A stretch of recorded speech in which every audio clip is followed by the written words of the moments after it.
Welcome to the AB Languages Center. We are a place of learning. We explore the connections between human language and technology. Our world is changing fast. Artificial intelligence is a big part of that change. Many people find AI confusing. They hear terms they do not understand. They see technology that seems like magic. Our mission is to make these complex ideas clear. We want to explain AI simply. We believe everyone can understand the key concepts. This understanding is important. It helps us use new tools wisely. It helps us prepare for the future. Our goal is to teach AI, linguistics, translation. We use a special method to do this. We call it our new scientific pedagogical framework. This sounds complicated, but the idea is simple. We break down big topics into small, easy pieces. We use clear language. We avoid jargon when possible. When we must use a technical term, we explain it carefully. Our framework connects different fields of study. It shows how the study of language helps us understand AI. It also shows how AI is changing the world of translation and communication.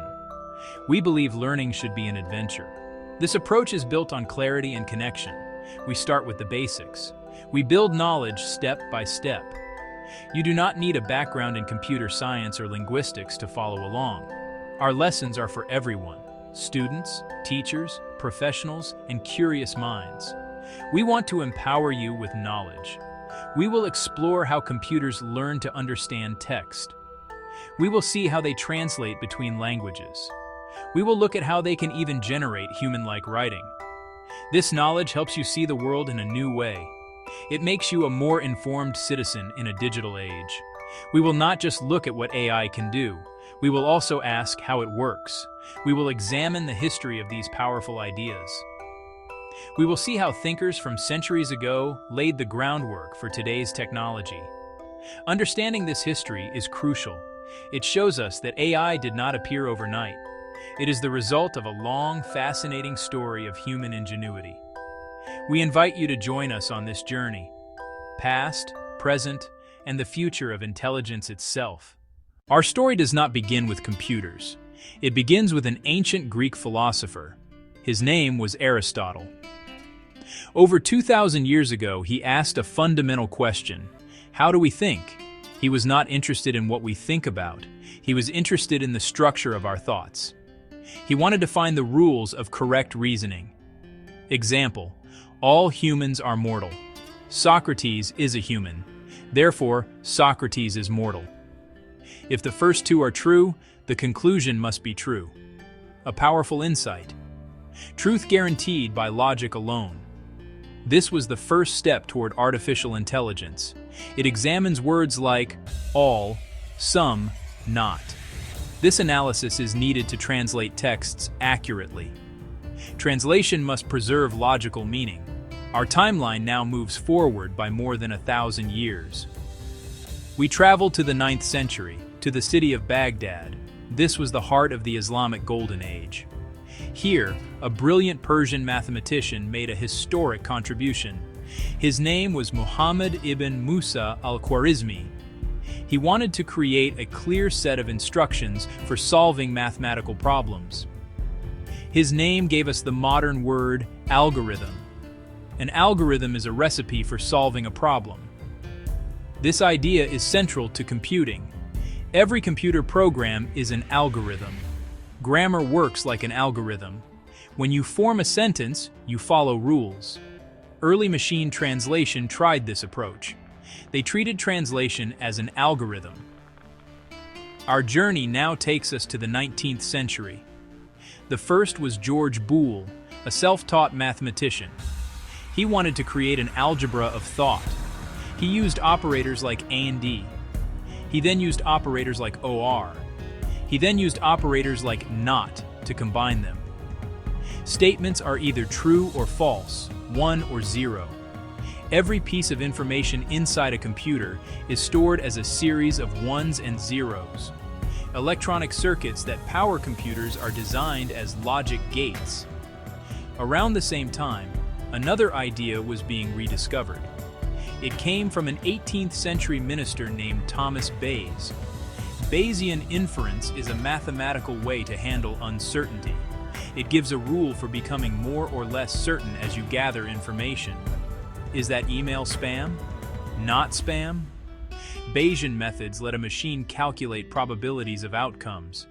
A Bayesian system picks the most probable meaning based on context, making translations more accurate and natural. The final decisive piece of our historical puzzle was put in place in the 20th century.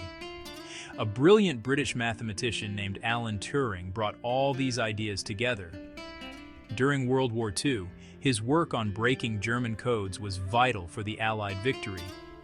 In 1936, he published a paper describing a hypothetical device.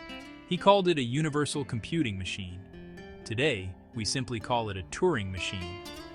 You could have a single, universal machine that could do any task, as long as you gave it the right program, the right algorithm. In 1950, he proposed a famous test. It is now known as the Turing test. If the judge cannot reliably tell the machine apart from the human, then, Turing argued, the machine could be said to be intelligent. The Turing test is fundamentally about language. It is a test of a machine's ability to communicate like a human. The work of Russell and Norvig builds directly on these foundations. They define AI as the study of rational agents, systems that perceive their environment and act to achieve the best outcome. For decades, the field of AI was dominated by the ideas of logic and symbols. This approach is known as symbolic AI. However, it struggled with the messy, unpredictable tasks that humans find easy. Recognizing a face, translating a poem, were incredibly difficult for rule-based systems. A new idea was needed. Instead of looking at logic, scientists started looking at the human brain itself. It is a vast network of simple processing units called neurons. There are billions of them, and they are all connected to each other. In 1943, two researchers, Warren McCulloch, Walter Pitts, proposed the first mathematical model of a neuron.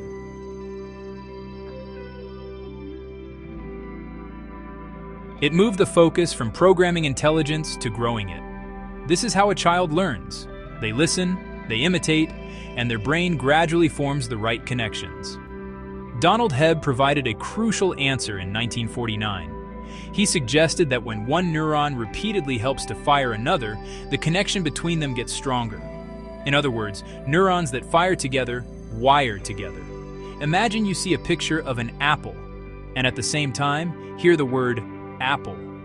The connection between these two sets of neurons will strengthen. Knowledge was distributed across the entire pattern of connection strengths. The program of the brain was its own wiring. A neural network could start as a mostly random system. Then, by being exposed to data, it could gradually organize itself to perform a useful task. The field went through periods of great excitement, followed by deep disappointment. These were known as AI winters. Three figures are particularly important. They are often called the godfathers of deep learning: Geoffrey Hinton, Yann LeCun, Yoshua Bengio. Geoffrey Hinton made a crucial contribution, an algorithm called backpropagation. It works by calculating the error, then propagating this error signal backward through the network, making a tiny adjustment to reduce the error. Yann LeCun developed the convolutional neural network, or CNN, inspired by the human visual cortex, extremely effective at finding patterns in images. Yoshua Bengio focused on applying neural networks to language, foundational for large language models used in translation and text generation. Together, Hinton, LeCun, and Bengio laid the groundwork for deep learning, deep neural networks with many layers. This led to a revolution across the entire field of AI. Each layer of the network learns to recognize patterns at a different level of abstraction. A neural network is made of layers of artificial neurons. The first layer is the input layer. The last layer is the output layer. In between are the hidden layers. Each connection has a weight. This weight determines how much influence one neuron has on the next. The most common is supervised learning. Here, we give the network a huge dataset of labeled examples. One other important style is unsupervised learning. The network's job is to find hidden structure or patterns on its own. The third method is reinforcement learning. It gets a reward for good actions and a penalty for bad ones. Over time, it learns a strategy to maximize its rewards. The terms rational agent and intelligent agent became very useful. An agent is simply something that acts. Let's consider a simple example: a smart thermostat in your home. This thermostat is a simple rational agent. A self-driving car is a much more complex rational agent. It perceives the world through cameras, radar, and other sensors. Data, training, and compute. Linguistics also plays a vital role in designing agents that handle language. One of the most common applications is machine translation. A student uses a translator app on their phone to communicate with a local person in a foreign market. Hey Google, set a timer for 10 minutes. Another familiar application is the voice assistant, the Google Assistant. First, speech recognition, then, natural language understanding. Finally, text-to-speech synthesis. AI is also changing education. Imagine a personal language tutor that is available 24 hours a day. Finally, AI is used for content moderation. These systems can automatically detect and flag harmful content, hate speech. The rapid growth of these AI applications brings enormous benefits. However, we must look at the other edge of the sword. Machine translation breaks down language barriers. Voice assistants provide hands-free access. AI provides powerful new tools for learning and creativity. One of the biggest problems is bias. If that data contains historical bias, the AI can learn and amplify those biases. Other risks include the spread of misinformation. These deepfakes can spread false information or propaganda. Finally, there's the issue of job displacement. We need a clear framework for making ethical decisions: transparency, fairness, accountability, and human oversight. If an AI denies someone a loan, the person has a right to know why. A black box system is not acceptable. It requires diverse teams of people to build and test these systems. For critical decisions, a human should always be in the loop, able to review, question, and ultimately override the AI's recommendation. The goal is not to ban AI, but to teach students how to use it wisely, critically, ethically. This leads to a deeper understanding of both the technology and the nuances of human language. This teaches them to see the social impact of technology. The language classroom becomes a laboratory for digital citizenship. We want to empower students, not intimidate them. By teaching students how to learn alongside AI, we are preparing them for a future where collaboration between humans and machines will be the norm. We have traveled a great distance. AI is not magic. It is centuries of human curiosity and ingenuity. Deep learning. This led to the powerful rational agents we use today. At the AB Languages Center, our mission is to provide you with the knowledge to navigate this complex landscape. The story of AI is still being written. This documentary is just the beginning of your journey. The future is not something that happens to us. It is something we build together. By understanding these powerful ideas, you are better equipped to be an architect of that future. The conversation has just begun.